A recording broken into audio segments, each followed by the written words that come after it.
크게 아멘으로 화답합니다. 할렐루야. 따라하시겠습니다. 기독교만이 효도의 종교입니다. 오늘은 어버이 주일입니다. 기독교가 역사적으로 오해받는 경우 중 하나가 있습니다. 그것은 기독교는 부모에게 불효하는 불효의 종교다라는 것입니다. 왜냐하면 정통 기독교는 제사를 드리지 않기 때문입니다. 간혹 인본주의 목회자들이 제사를 용인하는 경우가 있습니다. 그러나 그것은 전체도 아니고 종교다원주의의 일부의 관점일 뿐입니다. 진정 양심적인 기독교 신앙은 조상 숭배나 조상 제사를 금합니다. 그 신앙 정신 때문에 수백 년 선교 역사 속에서 기독교인들이 고난당했습니다. 조선시대는 수많은 천주교인들을 시작으로 기독교인들이 순교했습니다. 결정적인 이유는 조상 제사를 거부했기 때문입니다. 그 후 교황이 성경을 무시하고 인본주의적 결정을 내렸습니다. 결국 반성경적 결론을 내리고 조상 숭배를 채택했습니다. 그렇게 함으로써 이교와 미신을 거부했던 신자들의 죽음을 개 죽음으로 만들었습니다. 생명을 버리고 신앙을 지킨 자들을 욕보였습니다. 왜 천주교에서 생명처럼 지키던 신앙을 초계같이 버렸을까요? 왜냐하면 천주교에서 죽은 자에게 기도하는 전통이 있기 때문입니다. 죽은 자에게 기도하면 복을 받는다는 미신이 섞여 있기 때문입니다. 그 미신적 전통을 다시 꺼내 사용했기 때문입니다. 그것이 구교 수장이 오판하는 데 영향을 미쳤을 것입니다. 또 교황은 오류가 없다라고 하는 교황 무오설 때문입니다. 따라서 교황이 성경보다 더 큰 권위를 가집니다. 그리고 그가 모든 기독교 역사를 해석합니다. 재해석. 시대와 상황에 따라 성경 위에서 인간의 말을 합니다. 교황 중 인본주의 교황도 있습니다. 인본주의 교황은 동성애를 포용합니다. 그렇게 함으로써 성경을 무시하고 성경을 더럽혔습니다. 그것은 명백한 이단적인 결정입니다. 그런 결정을 내려 많은 신자들 악의 구렁텅이로 밀어넣었습니다. 오직 정통 기독교는 성경의 신앙 정신을 훼손하지 않습니다. 그리고 성경의 하나님의 말씀을 절대적 우주의 법으로 지킵니다. 거기에는 따로 논쟁이 있을 수 없습니다. 우주의 법 위에 인간 교황이 발딛고 올라서서 말해서는 안 됩니다. 교황이 아무리 조상 숭배를 포용해도 조상 숭배가 진리가 되는 것은 아닙니다. 교황이 진리를 결정하는 것이 아니지요. 비신자들이 오해하는 것이 있습니다. 그것은 죽은 조상을 섬기고 제사하는 것이 효도라는 생각입니다. 죽은 조상이 맛있는 음식을 드시라고 정성스럽게 상을 차립니다. 그러나 단언하건대 죽은 조상은 절대 음식을 맛있게 먹지 않습니다. 부모가 살아계실 때 효도하지 않는 자식들이 있습니다.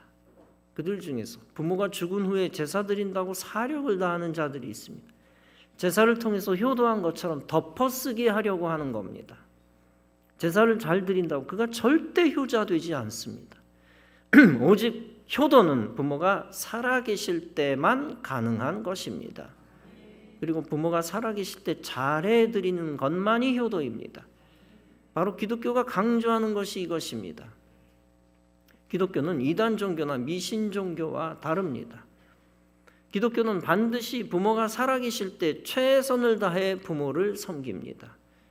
기독교는 성경 말씀에 순종하여 부모에게 효도합니다. 만약 부모에게 효도하지 않으면 그는 성경 말씀에 불순종하는 것입니다. 성경은 부모 공경을 권면하며 끝나지 않고 명령합니다. 따라서 기독교는 성경의 명령에 순종하는 종교, 효도의 종교입니다. 본문은 태초부터 부모를 공경하는 것이 계명이다라고 하는 걸 강조합니다.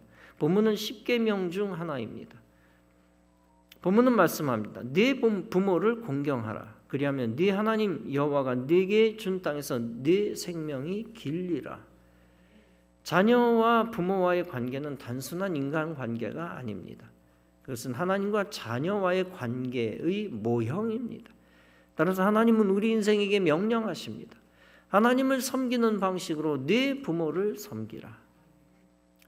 효 운동을 펼쳐온 분이 있습니다. 다름 아니라 이번 달 1일에 소천한 최성규 목사님입니다. 82세 소천했습니다. 이분은 인천 순복음교회 원로 목사님입니다. 그분은 그 교회를 신자 5만 명의 인천 지역 최대 기독교회로 성장시켰습니다. 2002년에 한국기독교교회협의회 회장을 지냈습니다. 2005년에는 한국기독교총연합회 즉 한기총 대표회장을 지냈습니다. 목사님은 성경에 입각한 효문화 운동을 펼쳐왔습니다. 기독교가 효에 대해 소홀히 다뤄왔다고 반성하며 출발한 운동입니다. 출애굽기에 네 부모를 공경하라는 말씀을 외면해 왔다는 것입니다. 그러면서 1998년에 성산효대학원 대학교도 세웠습니다. 효가 살아야 나라가 산다는 구호로 만든 상들이 있습니다. 효행봉사단, 청소년 효행대상 등입니다. 또한 부흥회, 음악회, 전시회 등도 효를 주제로 열곤 했습니다. 여러분, 이처럼 기독교 신앙과 효도는 아주 밀접한 관계가 있습니다. 왜냐하면 기독교 신앙과 효도는 다 절대적 계명에서 나온 것이기 때문입니다. 따라서 불효하는 자는 단순히 사람에게만 잘못하는 것이 아닙니다. 불효를 불신앙으로 간주하시는 하나님께 잘못하는 것입니다. 즉 효도를 계명으로 명한 하나님께 잘못하는 것입니다. 불효는 단순한 폐륜이 아닙니다. 그저 불효는 부도덕의 차원으로 끝나는 것이 아닙니다. 불효는 하나님에 대한 믿음이 부족한 데서 나오는 것입니다. 하나님을 제대로 믿으면 하나님이 명한 효도의 계명도 지킵니다. 따라서 기독교는 효도의 종교입니다. 따라서 신자가 효도함으로 그저 선한 사람이 되기만 하는 것이 아닙니다. 신자는 효도함으로 계명에 잘 순종하는 믿음의 사람이 되는 것입니다. 장훈이라는 사람이 있습니다. 그는 일본 프로야구 선수로서 안타 왕입니다. 그에게는 뼈아픈 과거가 있습니다.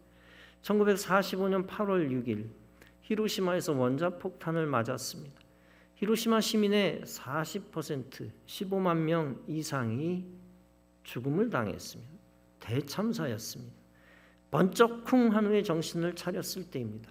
그의 어머니가 장훈을 꼭 껴안고 있었습니다. 유리 파편에 찔린 어머니의 치마 저고리는 피로 빨갛게 물들었습니다. 장훈의 큰 누나는 학교에서 열기에 얼굴이 녹았습니다. 그 다음 날 사망했습니다. 그는 사람 타는 냄새를 떠올리는 것이 무서웠습니다. 따라서 그 기억이 나는 듯하면 야구 배트를 휘둘렀습니다. 18세 장훈에게 한 프로야구 구단 도웨이가 스카우트 제의를 했습니다. 그런데 외국인을 2명만 두는 규정이 있었습니다. 그런데 이미 미국인 2명이 있었습니다. 구단주가 양자 입양을 제의했습니다. 일본 국적으로 세탁을 하자는 얘기입니다. 장훈은 어머니에게 구단주의 말을 전했습니다. 그랬더니 어머니는 단호히 답했습니다. 이제 됐다. 야구 그만둬라. 조국을 팔면서까지 야구 선수가 될 필요는 없다. 이렇게 아들에게 전부였던 야구보다 어머니에겐 조국이 소중했던 것입니다. 지긋지긋한 가난 탈출보다 어머니에겐 조국이 소중했던 것입니다. 도에이는 장훈을 갖기 위해 일본 야구협회에 압력을 넣었습니다. 1945년 이전에 일본에서 출생한 자는 예외라는 규정을 추가했습니다. 이로써 장훈은 일본 프로야구 선수가 될 수 있었습니다. 그날 밤 그의 어머니가 이렇게 말했습니다. 일본이 무기와 인원이 많아서 우리가 졌을 뿐이지 같은 무기였으면 안 졌다. 우리는 앞으로 지면 안 된다. 이런 어머니의 애국심을 물려받으면서 그는 타국에서 국위 선양을 했습니다. 그의 프로야구 역대 최다 안타 3천은 아직도 깨지지 않고 있습니다. 그런 그는 이렇게 주장합니다. 한국이 내 조국이니까 말합니다. 언제까지 일본을 윽박지르는 것을 반복해야 합니까? 일본과 대등하게 손을 잡고 이웃 나라로 가야 합니다. 장훈은 그의 어머니가 당당한 조선 여성임을 본받으며 살았습니다. 애국심으로 야구를 그만두라고 했을 때 그 뜻을 일본에 전한 것입니다. 여차면 어머니의 뜻대로 야구를 포기할 태세였던 것입니다. 그런데 오히려 전화위복이 되었습니다. 조국에 대한 자존심을 잃지 않으면서 일본의 야구인이 된 것입니다. 이 이야기에서 우리가 알 수 있는 것이 있습니다. 그것은 어머니의 좋은 사상은 아들에게 유익이 된다는 것입니다. 따라서 부모된 입장에서 건전한 사상을 가지려고 애써야 합니다. 또한 아들 입장에서는 어머니의 좋은 사상을 받아야 한다는 것입니다. 그것이 일종의 효도이며 자신에게 복이 됩니다. 그런데 단순히 좋은 가르침이나 애국심과 비교할 수 없이 중요한 것이 있습니다. 그것은 다름 아니라 하나님을 경외하는 신앙입니다. 부모가 그 신앙을 가지면 자녀와 후손들에게 유익합니다. 단순히 인간적으로 유익한 것이 아니라 영적으로 유익합니다. 자녀가 하나님 신앙을 일평생 갖고 구원을 받습니다. 그뿐 아니라 일생 하나님의 사람이 되어 하나님이 주시는 복을 받습니다. 그러므로 자녀들은 바른 신앙을 가진 부모에게 순종해야 합니다. 에베소서 6장은 말씀합니다. 자녀들아 너희 부모를 주 안에서 순종하라. 이것이 옳으니라. 네 아버지와 어머니를 공경하라. 이것이 약속 있는 첫 계명이니 이는 네가 잘되고 땅에서 장수하리라. 항상 강조하는 것이지만 이 말씀에서 중요한 것이 있습니다. 그것은 부모를 주 안에서 순종하는 것입니다. 하나님의 계명을 벗어나지 않은 상태에서 순종하는 것입니다. 첫째는 부모가 하나님의 계명을 가르칠 때 자녀가 순종해야 합니다. 둘째는 부모가 신앙의 틀을 벗어나지 않을 때 순종해야 합니다. 그때 부모에게 순종하는 것은 하나님께 순종하는 것과 같습니다. 만약 부모가 죄 짓는 일에 자식을 끌어들이면 순종할 수 없습니다. 우상 숭배하고 조상 숭배하자고 강요하면 순종할 수 없습니다. 이단 종파로 자식을 가입시키면 자식은 순종할 수 없습니다. 부모가 자식을 파멸의 길로 인도할 때 자식은 순종할 수 없습니다. 에스겔 20장에서 하나님이 말씀하십니다. 내가 광야에서 그들의 자손에게 이르기를 너희 조상들의 율례를 따르지 말며 그 규례를 지키지 말며 그 우상들로 말미암아 스스로 더럽히지 말라. 이 말씀에 나온 조상들의 율례는 하나님의 말씀이 아닙니다. 여기서 말하는 율례는 하나님을 떠난 자들의 불법과 우상 숭배입니다. 그런 조상을 따르지 말라 하는 것은 부모에게도 적용되는 말입니다. 즉 하나님을 대적하는 부모를 따르지 말라는 겁니다. 자식들을 마귀에게 이끄는 부모를 따르지 말라는 뜻입니다. 그러나 부모가 온전한 하나님의 대리자가 될 때 자식은 순종해야 합니다. 부모가 자식을 신앙의 길로 인도할 때 자식은 순종해야 합니다. 그때 부모에게 순종하면 하나님께 순종하는 것과 같습니다. 그러면 부모에게 순종한 자식에게 하나님이 복을 주십니다. 따라서 골로새서 3장은 말씀합니다. 자녀들아 모든 일에 부모에게 순종하라. 이는 주 안에서 기쁘게 하는 것이니라. 즉 신앙적인 부모에게 순종하는 것은 하나님께 순종하는 것이라는 뜻입니다. 부모가 하나님께 합한 자라면 자식은 부모에게 순종해야 합니다. 부모의 말을 듣고 설령 죽을 것 같아도 하나님의 말씀이면 순종해야 합니다. 노아의 세 아들 중에 함이 있었습니다. 함은 아버지가 추태를 부리는 것을 봅니다. 포도주에 취하여 하체를 드러내놓고 잠자는 모습입니다. 그것을 보고 형과 아우를 불러 아버지를 조롱하고 비웃으며 비방했습니다. 그러나 그 말을 들은 셈과 야벳은 함과 행동을 달리했습니다. 겉옷을 가지고 뒷걸음질쳐 가서 아버지를 덮어드렸습니다. 나중에 노아가 이 사실을 알게 되었습니다. 노아는 셈과 야벳을 축복했으나 함을 저주했습니다. 함은 종의 종이 되리라 라고 선언했습니다. 그런데 실수는 아버지가 했는데 왜 함이 저주를 받았습니까? 아버지나 족장이라고 하는 권위는 하나님이 주신 권위이기 때문입니다. 그러므로 함은 하나님의 권위에 도전한 것이었습니다. 하나님이 세우신 질서를 파괴하는 엄청난 죄를 범한 것입니다. 이 시대는 권위를 우습게 보는 시대입니다. 그러나 로마서 13장은 모든 권세는 하나님께로 나지 않음이 없다고 했습니다. 하나님의 권위와 질서를 파괴하는 것은 사탄의 역사입니다. 반대로 하나님이 부여하신 권위를 귀중히 여기면 하나님도 그를 세우십니다. 그 일환 중에 하나가 부모 공경입니다. 다윗의 아들 압살롬은 폐륜의 상징입니다. 그는 아버지를 내어쫓고 왕위를 찬탈하려 했습니다. 그가 행했던 불효는 단순한 가정 문제가 아닙니다. 그것은 다윗에게 국가를 다스릴 권세를 주신 하나님을 반역한 것이었습니다. 따라서 그에게 저주는 불가피한 결과였습니다. 결국 전쟁에 패하고 말 타고 도망가다가 상수리 나무에 걸려 죽습니다. 그의 권좌는 땅바닥에 떨어지고 맙니다. 따라서 잠언 30장은 말씀합니다. 자기의 아비나 어미를 저주하는 자는 그 등불이 유황 중에 꺼짐을 당하리라. 아비를 조롱하며 어미 순종하기를 싫어하는 자의 눈은 골짜기 까마귀에게 쪼이고 독수리 새끼에게 먹히리라. 반대로 아브라함의 아들 이삭은 효자였습니다. 이삭은 아버지 아브라함의 지시를 받습니다. 일찍 일어나 나무를 지고 모리아 산으로 올라갔습니다. 산꼭대기에 이르러 아브라함은 하나님의 분부대로 아들을 제물 삼으려 했습니다. 그러나 이삭은 아버지에게 아무런 불평이나 반항도 하지 않았습니다.